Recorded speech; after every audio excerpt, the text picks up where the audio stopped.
ओम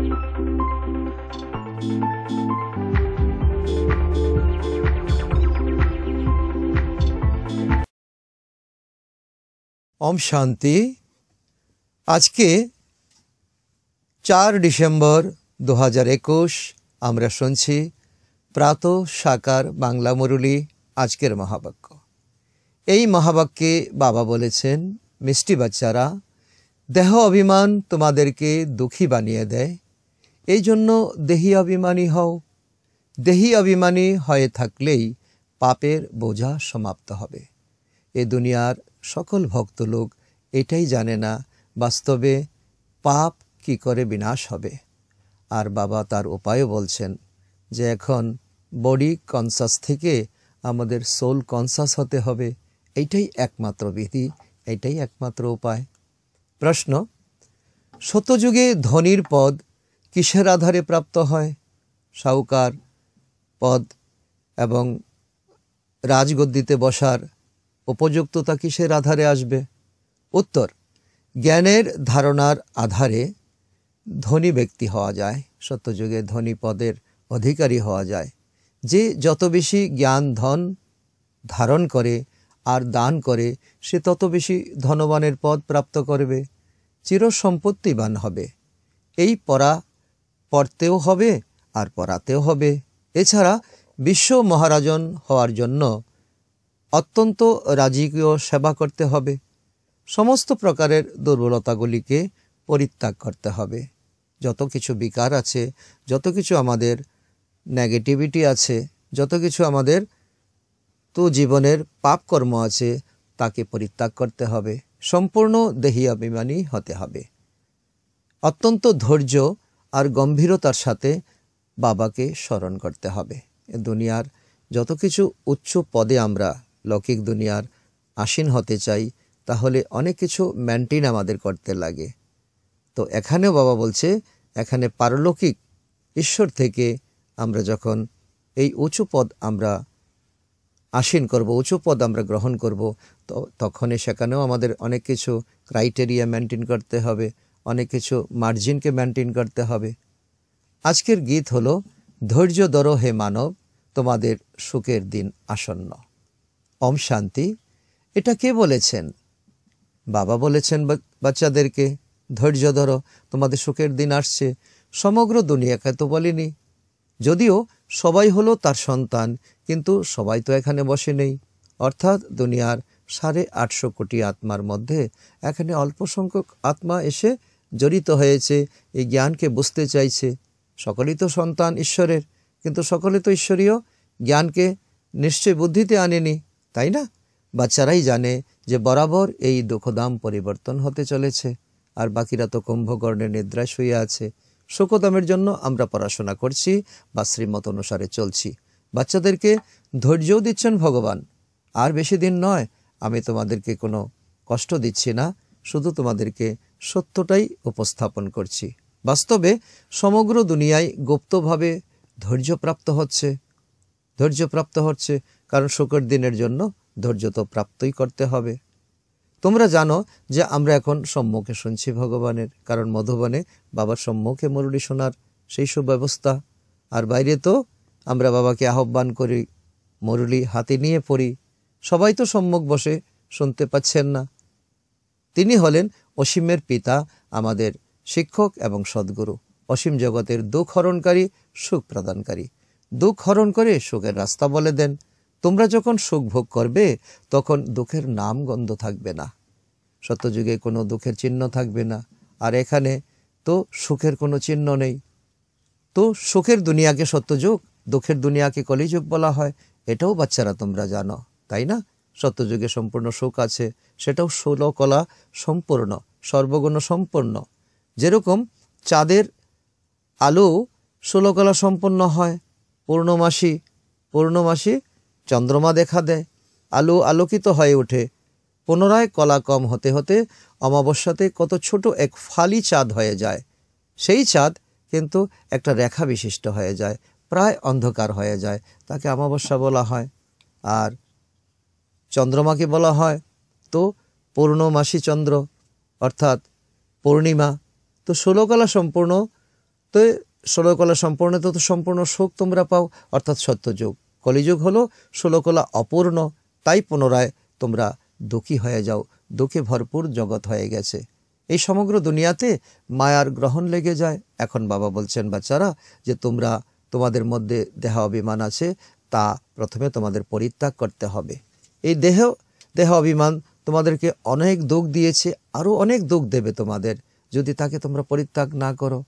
আত্ম অভিমানী হয়ে থাকো, তাহলে বাবাকে তোমাদের স্মরণ করতে পারবে। সেই বাবাকে প্রতি তোমাদের মনোযোগ গভীর থেকে গভীরতর হবে। দেহ অভিমান থাকার কারণে বাবাকে তোমরা স্মরণ করতে পারো না, কারণ তোমাদের মন বুদ্ধি একাগ্র হয় না। এই হলো অর্ধেক কল্পের দেহ অভিমান। এই অন্তিম জন্মে দেহে অভিমানী হয়ে থাকলে তো এক তো পাপের বোঝা সমাপ্ত হবে, দ্বিতীয় তোমরা 16 কলা সম্পূর্ণ শতপ্রদান হয়ে যাবে। এত বড় ভারী প্রাপ্তি তোমাদের। শুধু এতটুকু মেহনত এক জন্মে তোমাদের করতে হবে, 2500 বৎসরের বোঝা সমাপ্ত করতে হবে। অনেকে দেহ অভিমানের কথাকে বুঝতেও পারে না। দেহ অভিমান কি? সম্পূর্ণ অজ্ঞানের মতো জীবনকে পরিচালিত করে, মানুষকে দুঃখী করে। যে দুঃখী করে এটাই দেহ অভিমান। তারপর হলো অন্যান্য বিকার, বা বলে কি এটাও দেহ অভিমান। দেহি অভিমানী হলো এসব বিকার থেকে সম্পূর্ণ মুক্ত, না হলে ত্যাগ করা মুশকিল হয়ে যাবে। দেহ অভিমানের অভ্যাস পাক্কা হয়ে যায়, তাহলে নিজেকে দেহি অভিমানী মনেই করতে পারে না। এই জন্য সকল বিকার দান দিতে হবে। সর্বপ্রথমে তোমাকে দেহ অভিমানকে দান দিতে হবে, কারণ দেহ অভিমান হলো সকল বিকারের মূল এবং জড়। কাম, ক্রোধ, লোভ, মোহ ইত্যাদির পিছনে তোমাদের আসতে থাকে। মূল হলো দেহ অভিমান, আর কাম, ক্রোধ তো তার পিছে পিছে আসে। তোমাদের বাবা হলেন তিনি শিব বাবা। দেহ অভিমানের কারণে লৌকিক বাবাকেই বাবা মনে করে আসছো, বাস্তবে পারলৌকিক বাবাও তো আমাদের আছে। এক শরীরের পিতা নয়, আত্মার পিতাও তো আছে। এখন মুখ্য কথা হলো যে আমরা পবিত্র কি করে হব, তার জন্য আমাদের যোজনা বানানো চাই, তার জন্য আমাদের প্ল্যানিং করা চাই, তার জন্য আমাদের পুরুষার্থ করা চাই। পতিত দুনিয়াতে সবাই হলো পতিত, পবিত্র কেউই হতে পারে না। এক বাবাই আছেন যিনি সবাইকে পবিত্র বানিয়ে খুশি খুশিতে ঘরে ফিরিয়ে নিয়ে যান। এখন আমাদের ঘরে ফেরার সময়, পরমধামে ফেরার সময়। এখন বাচ্চারা, তোমাদের মধ্যে তো যোগের চিন্তন লেগে আছে, তাই না? যারা তোমরা এখন আধ্যাত্মিক জ্ঞানের সঙ্গে যুক্ত, শিব বাবার জ্ঞানকে তোমরা বুঝতে পারছো, ধারণ করছো, তোমাদেরকে জীবিত থেকেও মৃতবৎ জীবন যাপন করতে হবে। কারণ মায়া রাবণ যা তোমাদেরকে শিখিয়েছে তার সব কিছুকে তোমাদের ভুলতে হবে, বিকারকে ভুলতে হবে। তোমাদের বুদ্ধি বিবেচনা যে তো প্রাক বুদ্ধি বিবেচনা যেমন ছিল, তাকে তোমাদের জীবন থেকে বিদায় দিতে হবে। দেহ অভিমান ভেঙে ফেলা মানে মরে যাওয়া, অর্থাৎ পুরানো দুনিয়া থেকে মরে যাওয়া, নতুন দুনিয়ার সঙ্গে যুক্ত হয়ে যাওয়া। আমরা আত্মারা বাবাকে স্মরণ করে পতিত থেকে পাবন হয়ে যাব, তার জন্য নির্দিষ্ট এক সংকল্প আমাদের রাখতে হবে। তো সেই মার্গে আমাদের চলতে হবে। এই পবিত্র হওয়ার যুক্তি বাবাই এসে আমাদেরকে বুঝিয়েছেন, এবং এটা আমাদের একান্ত প্রয়োজন। এখন পুনরায় বাবা আমাদেরকে বোঝাচ্ছেন, কল্প বাবা আমাদেরকে বুঝাইয়া যাচ্ছেন।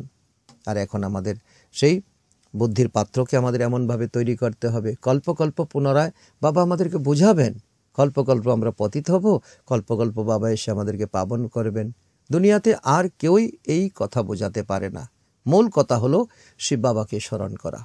সেটাও যখন এখানে এসে ব্রহ্মা কুমারীদের দ্বারা শুনবে, কেননা দাদা ঠাকুর দাদার উত্তরাধিকার প্রাপ্ত তোমাদের করতে হবে। মনমনা ভব মদ্দাজি ভব। তো মনমনা ভব তখনই তোমাদের হবে যখন বাবার ঘরে এসে বাবার জ্ঞান তোমরা কর্ণপাত করবে, হৃদয়ে যখন তাকে অনুধাবন করতে পারবে। তাই বাবা অবশ্যই চাই যার দ্বারা প্রাপ্ত তোমাদের হবে। তার জন্য ব্রহ্মার প্রয়োজন, ব্রহ্মার শরীরে ঈশ্বরের প্রয়োজন। সাকার দ্বারা নির্দেশ তো নিতেই হয়, তাই না? ভগবান তো কোনো রকম জানোয়ারের দ্বারা আমাদের জ্ঞান প্রদান করবে না, তার জন্য চাই মানুষের শরীর। তো অনেক বাচ্চা আছে যারা মনে করে আমরা শিব বাবার সঙ্গে যোগ লাগাবো তো ব্রহ্মা বাবাকে ছেড়ে দেব। কিন্তু শিব বাবার থেকে শুনবে কি করে? ব্রহ্মা তো হলো শিব বাবার আধার, শিব বাবার ঘর। তো বলে যে ব্রহ্মা বাবার সাথে আমাদের কোনো কানেকশন নেই। আচ্ছা, তোমরা নিজেকে আত্মা মনে করে শিব বাবাকে স্মরণ করো, ঘরে গিয়ে বসে থাকো, কিন্তু এই যে জ্ঞান প্রাপ্ত হচ্ছে, সৃষ্টিচক্রের জ্ঞান, এই আত্মার জ্ঞান, পরমাত্মার জ্ঞান, তো সে কি করে শুনবে, কার দ্বারা শুনবে? তো এটা না বুঝে কেবল স্মরণ কি করে করতে পারবে? কারণ প্রদীপ তো তেল বিনা জ্বলতে পারে না। জ্ঞান তো ব্রহ্মার দ্বারাই তোমরা প্রাপ্ত করবে, তাই না? পুনরায় এই জ্ঞান তো আর কোথাও প্রাপ্ত হবে না। এই এখন সঙ্গম যুগ, এখনই তো শ্রেষ্ঠ হওয়ার অন্তিম সময়।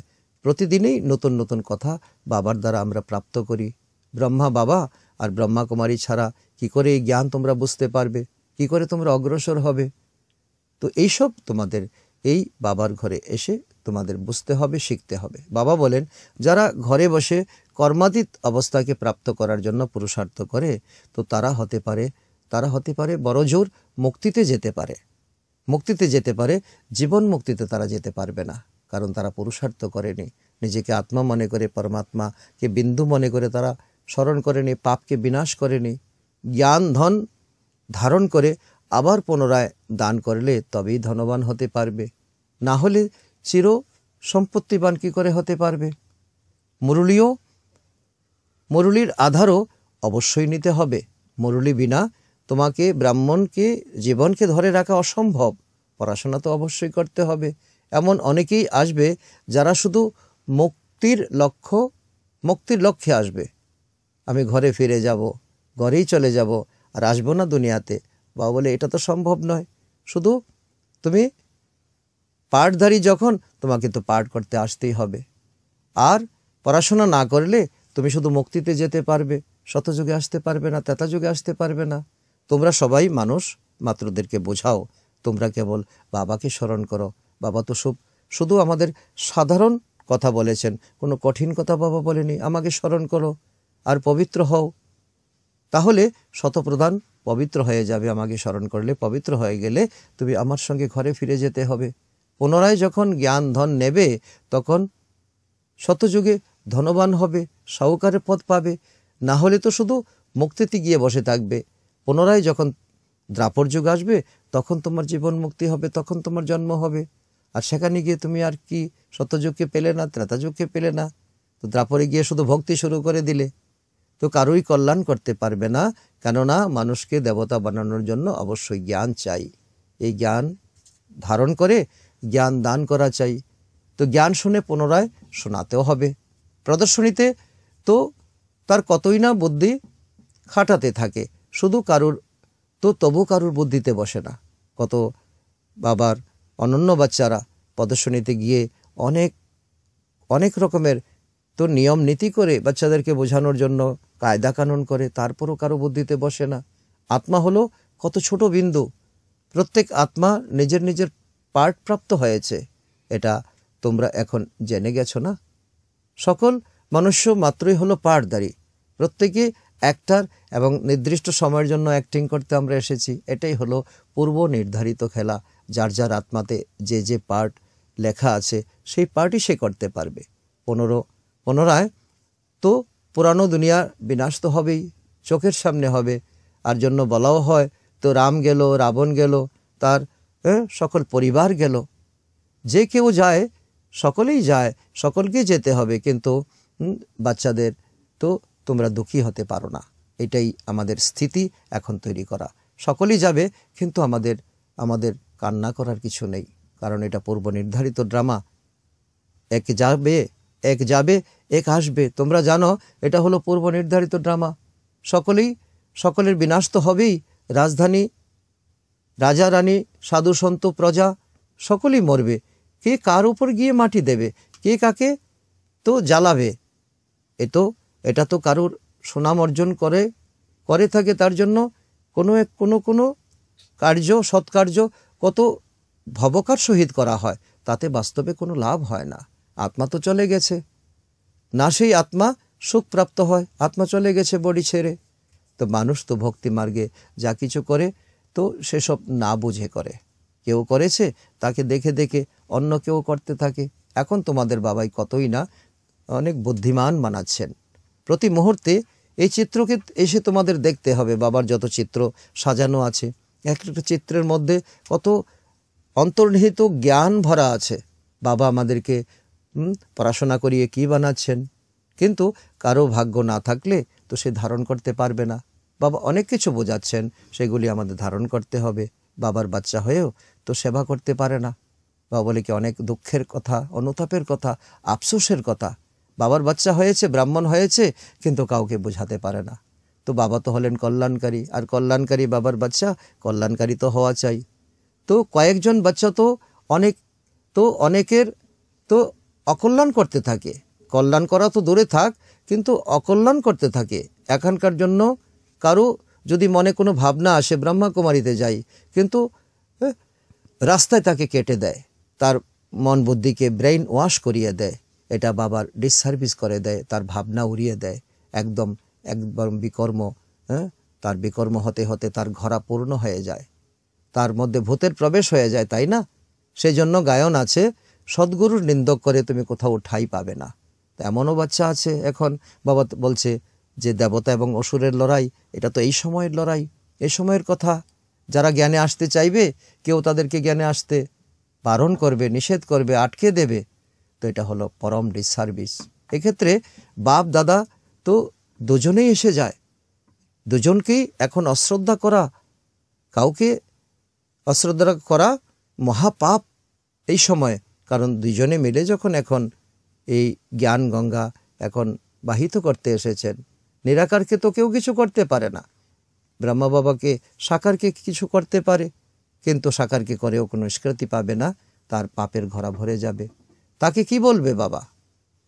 তো এখানে তো ভক্তি মার্গে বলে দেয় ভগবান দুঃখ দেয়, ভগবান সুখ দেয়, সেটাও অজ্ঞানের কারণে এরকম মনে করতে থাকে। এখন তো বাচ্চারা জেনে গেছে যে অজ্ঞানের বশে বাবাকে কতই না তিরস্কার করে এসেছি, গালাগাল দিয়েছি, গ্লানি করেছি। এরকম কেউ নেই যে তমপ্রধানকে শতপ্রধান বানাবে। দুনিয়াতে সাধু সন্ত কেউ নেই দুনিয়াতে। তো আরোই উল্টো মত দিয়ে, আরোই উল্টো ভাবে চালিয়ে তো বলে এসেছে ভগবান সর্বব্যাপী। সাধারণ মানুষ কতই না মূর্ছিত হয়ে আছে, সংশয় বুদ্ধিতে চলে আসছে। তখন বলে যে ব্রহ্মার শরীরে পরমাত্মা কি করে আসতে পারে? এইসব নিয়ে তর্ক করতে থাকে, এসব নিয়ে সংশয় মত পোষণ করতে থাকে। তাহলে কার শরীরে আসবে? বা বলে কি তুমি প্রশ্ন করো কার শরীরে আসবে? কৃষ্ণের শরীরে আসবে? তাহলে তো ব্রহ্মা কুমার কুমারী কিভাবে তৈরি হবে? কারণ ব্রহ্মার দ্বারাই ব্রহ্মা কুমার কুমারী, তো তারা তো দৈবী কুমার কুমারী হয়ে যাবে। কৃষ্ণ বলছে কৃষ্ণ তো মানে দেবতা জন্ম, ব্রাহ্মণ তো অবশ্যই ব্রহ্মা কুমার কুমারী হবে। তো ব্রাহ্মণদের ছাড়া তো বাবা তো কিছুই করতে পারে না। এর জন্য ওনার চিত্র অবশ্যই দিতে হয়। এই ব্রহ্মা হলেন ব্রাহ্মণ, প্রজাপিতা ব্রহ্মা তো ভারতেই চাই, তাই না? দিন প্রতিদিন ব্রহ্মার সাক্ষাৎকার তো ঘরে বসেই অনেকের হতে থাকে, দেশে বিদেশে অনেকের হতে থাকে, বৃদ্ধি হতে থাকে। যার পাঠ থাকবে তো পালিয়ে যাওয়ার, তারা পালিয়ে যাবে।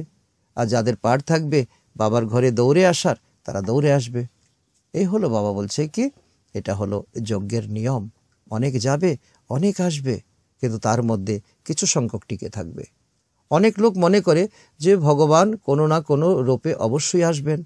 সাক্ষাৎকারও পরমপিতা পরমাত্মা দ্বারা তো ছাড়া কেউ করাতে পারে না। সেই বাবা ব্রহ্মার দ্বারাই স্থাপনা করেন, জ্ঞান দিয়ে থাকেন, আর ব্রাহ্মণ ধর্ম রচনা করেন। ব্রাহ্মণদের ধর্ম অবশ্যই চাই, এই সঙ্গম যুগ অবশ্যই চাই, এই জ্ঞান অবশ্যই চাই। তবেই তো আমরা সদ্গতি হয়ে আমরা তমপ্রধান থেকে সমপ্রধান, শতপ্রধান হতে পারি, উচ্চ পদে আমরা আসন হতে পারি। সেই ধর্ম হলো উচ্চ থেকে উচ্চতর। প্রজাপিতা ব্রহ্মও তো অনেক উঁচুতে থাকেন, তাই না? তাকে বলা হয় নেক্সট টু গড। বাবা বলছে কি তাকে সূক্ষ্মবতনে দেখানো হয়েছে, বাস্তবে সূক্ষ্মবতনে দ্বিতীয় কেউ থাকে না। ব্রহ্মার দ্বারা স্থাপনা হয়, ব্যাস ব্রহ্মা পুনরায় দেবতা হয়ে যান। 84 জন্মের পর পুনরায় ব্রহ্মা হয়ে যান। ব্রহ্মা সরস্বতী তারাই পুনরায় লক্ষ্মী নারায়ণে তৈরি হন। তা বাবা স্পষ্ট রাজ আমাদেরকে খুলে বলছেন, জ্ঞান জ্ঞানেশ্বরী পুনরায় গিয়ে রাজে রাজেশ্বরী হয়। আজকের যে ব্রহ্মা সরস্বতী, কালকে গিয়ে কি হবে? নারায়ণ লক্ষ্মী হবে। ব্রহ্মা থেকে বিষ্ণু, বিষ্ণু থেকে ব্রহ্মা কিভাবে হন, এটা হলো ফার্স্ট ক্লাস পয়েন্ট। এর উপর ভালোভাবে বোঝাতে পারো তোমরা। এই জ্ঞান এক বাবার দ্বারাই প্রাপ্ত হতে পারে। প্রদর্শনী ভালো করে তোমরা বোঝাও যে তোমরা ব্রহ্মার প্রতি মূর্ছিত হচ্ছ কেন, ব্রহ্মার প্রতি তোমাদের এত সংশয় বুদ্ধি কেন? এত সকল ব্রাহ্মণ ব্রাহ্মণী আছে, প্রথমে যদি কেউ ব্রাহ্মণ হয় তবেই বিষ্ণুপুরীর মালিক দেবতা হবে। এই ব্রাহ্মণ ব্রাহ্মণী ছাড়া দেবদেবীতা কেউ হতে পারে না। ব্রাহ্মণ থেকে ফরিস্তা, ফরিস্তা থেকে দেবতা। এত ব্রাহ্মণ ব্রাহ্মণী আছে, তারা কি মিথ্যা কখনো হতে পারে? ব্রহ্মার দিন ব্রহ্মার রাত প্রখ্যাত আছে, তাই না? এখন হলো রাত, তোমাদের এখন কলিযুগের ঘোর রাত, ঘোর অন্ধকার। এখন তোমরা কুম্ভকর্ণে নিদ্রায় আছো। তো এরকম ভাবে চিত্রের সামনে বসে অভ্যাস করো। যার সেবা করার ইচ্ছা হবে তার মনে সেবা ছাড়া অন্য কোনো বিচার আসবে না। সেবার জন্য একদম সে দৌড়াতে থাকবে, বিহং মার্গে সেবা করতে থাকবে। আজকে এখানে তো কালকে সেখানে দৌড়ে যাবে। বুদ্ধিতে গান টপ টপ করে পড়তে থাকবে। ভালোভাবে ঝুলি ভরপুর থাকলে তবেই তো উছলে পড়বে। সেবার জন্য একদম ছুটতে থাকবে। জ্ঞান আছে অথচ বোঝাবে না, এটা তো হতেই পারে না। তাহলে জ্ঞান কিসের জন্য নিয়েছে? দান যদি না করে এই জ্ঞানের তো কোনো মূল্য নেই। নিতে হবে আবার দানও করতে হবে। দান করে না, নিজের সমান বানাতে পারে না, তাহলে সেই ব্রাহ্মণ হয়ে কি লাভ হলো? বাবা পরিষ্কার সকলকে জীবনকে অনুভব করার জন্য বাবা বলছেন, থার্ড গ্রেড ব্রাহ্মণ তখন বলা হবে। ফার্স্ট গ্রেড ব্রাহ্মণের ধান্দাই হলো এটা, তো জ্ঞান ধারণ করা আর জ্ঞান দান করা। বাবা প্রতিদিন বাচ্চাদেরকে বোঝাচ্ছেন সার্ভিস আর ডিসসার্ভিস এটা বাচ্চাদের দ্বারাই হয়ে থাকে। সার্ভিসও বাচ্চারা করে, ডিসসার্ভিসও বাচ্চারাই করে। যদি ডিসসার্ভিস না করতে পারে তাহলে অবশ্যই সার্ভিস না করতে পারে তাহলে অবশ্যই ডিসসার্ভিস করবে। অলস মস্তিষ্ক তো শয়তানের কারখানা। ভালো ভালো বাচ্চারা কোথায় গেলে তো অবশ্যই সেবা করবে, তা করা উচিত। যখন জ্ঞান মুরলি কমপ্লিট হয়ে যাবে তো কোনো অনন্য বাচ্চার দ্বারা ভুল হবেই না। বা বলে কি তবেই মালার দানা হতে পারবে। এটা হলো অন্তিম সময়ের কথা। মুখ্য হলো 8 দানা। 8-এর অনেক মাহাত্ম্য আছে। বা বলে কি তো এখন পুরুষার্থ করে 8-এর দানাতে আসো। এখন তোমার সেই চান্স রয়েছে, সেই এখন সুযোগ রয়েছে। পরীক্ষাও অনেক বড় হয়, কঠিন হয়, তাই না? বড় পরীক্ষাতে প্রায়শই অল্পজন পাশ করে, কেননা গভর্নমেন্টকে তাদের তো পরিপূর্ণ চাকরি দিতে হবে। বাবাকেও বিশ্বর মালিক বানাতে হয়। এই জন্য অল্প কয়েকজন পাশ হয়, কারণ অল্প কয়েকজনই ড্রামাতে শ্রেষ্ঠ পদের অধিকারী হতে পারেন। সত্যযুগে 8 জন কৃষ্ণকে দেখানো হয়েছে, 8 জোড়া তো লক্ষ্মীনারায়ণকে দেখানো হয়েছে, রাধাকৃষ্ণকে 8 জোড়া দেখানো হয়েছে। তো প্রজা তো লক্ষ লক্ষ হয়ে যাবে। এইভাবে বাবা জিজ্ঞাসা করেন যে কি হবে, তুমি মহারাজা হবে নাকি প্রজাতে ধনবান হবে, নাকি সাধারণ, নাকি গরিব প্রজা হবে? বলো কি হবে? তোমার পথ খোলা রয়েছে, তো সেরকম পুরুষার্থ করতে পারলে তুমি যেটা চাইবে সেটাই হতে পারবে। মহারাজাদের কাছে দাসদাসীরা তো অনেক হয়, তাই না? তো পড়াশোনা যদি না করো তাহলে সাধারণ দাসদাসী তোমাদের হতে হবে। তো যাদেরকে আবার যৌতুকে অনেক কিছু দেওয়া হয়, পুরুষার্থ করে ভালো পদ তোমরা পেতে পারো, এরকম হুঁশিয়ার হতে হবে। সবাই তাকে সেবার জন্য আহ্বান করে, যদি জ্ঞানকে ভালো করে বুঝে জ্ঞানকে পরিবেশন করতে পারে, সকল দিক থেকে তার ডাক আসে, ফলানাকে পাঠাও, ফলানাকে পাঠাও। হাতে গোনা কয়েকজনকে আহ্বান করে, কারণ হাতে গোনা কয়েকজন এখন তৈরি হয়েছে। তো এটা তো জানো, তাই না? তো বাকি যাদের মধ্যে লক্ষণ নেই তাদের তো কেউ আহ্বান করবে না, তাদের তো রেজাল্ট শূন্যই হবে। কিন্তু নিজে কিছুই জানে না তো, আর নিজেকে মনেও করে না আমি থার্ড ক্লাস। কেউ তো খুব ভালো সেবাদারি, যেখানে সেবা শুনবে সেখানেই সে ছুটতে থাকবে। চাকরির চিন্তা মাথা থেকে চাকরি ছেড়ে দিয়ে পর্যন্ত সেবাতে লেগে যাবে। আবার কারো চাকরি নেই, চাকরি থেকে অবসর নিয়েছে, তা সত্ত্বেও সে সেবাতে উদ্যত হয় না, এমন বাচ্চাও তো আছে। তো বাবা তার উত্তরে বলছেন তার ভাগ্য নেই, তার জন্য ভাগ্যে তার গ্রহচারী বসে গেছে। সেবা তো অনেক আছে, যত্রতত্র সেবা আছে, কিন্তু সেবা করার জন্য সেই শখ তার চাই, সেই ধারণা চাই, সেই গুণ চাই, পরিশ্রমও করতে হবে। আর অনেকে ক্লান্ত হয়ে যায়, বোঝাতে বোঝাতে গলা ধরে যায়। তো এরকম তো থার্ড ক্লাস, তো আত্মাদের গলা ধরে যায়। বা বলে কি ঈশ্বরীয় জ্ঞান বোঝাতে বোঝাতে তো গলে ধরে যাওয়ার কথা নয়, এর মানে এটা নয় যারা খুব ভালো সেবা করছে। বাবা জানেন যে ভালো রাজকীয় সার্ভিস কারা কারা করতে পারে, কারা কারা করতে পারে, কিন্তু অনেকের মধ্যে দুর্বলতা অনেক থাকে, নামরূপে ফেসে যায়। পুনরায় শিক্ষা দিয়ে তাদেরকে শুধরানো হয়। বাবা বলছে এরকম আমরা প্রতিদিন ভুল করি, প্রতিদিন বাবা আমাদেরকে মুরলিতে এসে আমাদেরকে শুধরানোর জন্য রাস্তা বলে দেন।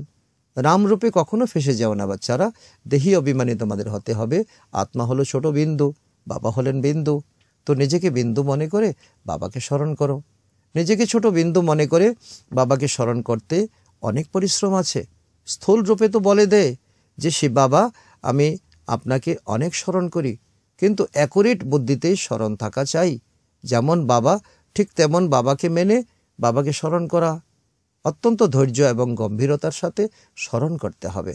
এটাই হলো বাবার তো অত্যন্ত সুন্দর ডিরেকশন। এরকমভাবে খুব কমই কেউ স্মরণ করতে পারে। যেমন বাবা অ্যাকুরেট বলছেন, অ্যাকুরেটভাবে স্মরণ করা সকলের সম্ভব হয় না, এতে অনেক পরিশ্রম আছে। আর পরিশ্রম করেই আমাদের এত সুন্দর আমাদের রাজকীয় পদ আমাদের তো প্রাপ্ত করতে হবে। আচ্ছা, মিষ্টি মিষ্টি হারানিধি বাচ্চাদের প্রতি মাতা পিতা বাপ দাদার স্মরণের স্নেহ সুমন আর সুপ্রভাত। আত্মাদের পিতা ওনার আত্মারূপী বাচ্চাদেরকে জানাচ্ছেন নমস্কার। আর আত্মারূপী সন্তানরা আমরা আমাদের মাতা পিতা বাপ দাদাকে জানাই স্মরণের স্নেহ সুমন আর নমস্কার। আত্মার আজকে ধারণার জন্য মুখ্য সার 1 নম্বর, নিজের বুদ্ধিরূপী ঝুলি জ্ঞান রত্ন দিয়ে ভরপুর করে দান করতে হবে, পরিপূর্ণ স্টক রাখতে হবে। এই কাজে ব্যস্ত থেকে প্রথম শ্রেণীর ব্রাহ্মণ হতে হবে, ফার্স্ট ক্লাস ব্রাহ্মণ হতে হবে। 2 নম্বর, তোমরা হলে কল্যাণকারী বাবার সন্তান, এজন্য সকলের কল্যাণ করতে হবে। কারো ভাবনাতে আঘাত করা, ভুল মতামত পেশ করা, এরূপ অকল্যাণের কর্তব্য কখনো করবে না, আর করলে তার সগুণা দণ্ড সাজা পেতে হবে তোমার। সুতরাং বাবা আমাদেরকে সব কিছু তো পরিষ্কার করে বলে দিচ্ছেন কি করণীয় কি করণীয় নয়।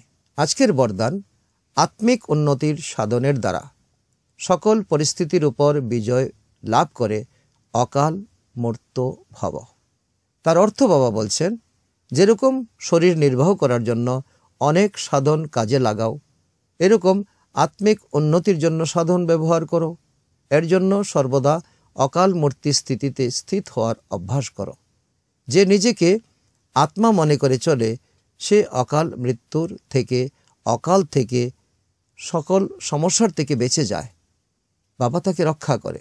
মানসিক দুশ্চিন্তা, মানসিক পরিস্থিতিগুলিকে দূর করার জন্য কেবল নিজেকে পুরানো শরীরের ভাব ভুলে যাও, নিজেকে আত্মা মনে করো। এটাই তোমার একমাত্র তো উন্নতির সাধন। আজকের স্লোগান, কেউ যদি কোনো কথায় বারবার ফিল করে দুঃখের অনুভব করে, তাহলে সে ফাইনালে ফেল হয়ে যায়। সেই জন্য বাবা বলছি কি, ফিলিং হতে হবে এখন গুড ফিলিং, কোনো ব্যাড ফিলিং নয়। যদি কোনো ব্যাড ফিলিং করে তাহলে অন্তিম সময়তে ফেল হয়ে যাবে, আর এটা আমাদের ব্রাহ্মণের জন্য শোভা পায় না। আজকের সমান হলো আমি অকাল মূর্ত আত্মা। আচ্ছা, ওম শান্তি।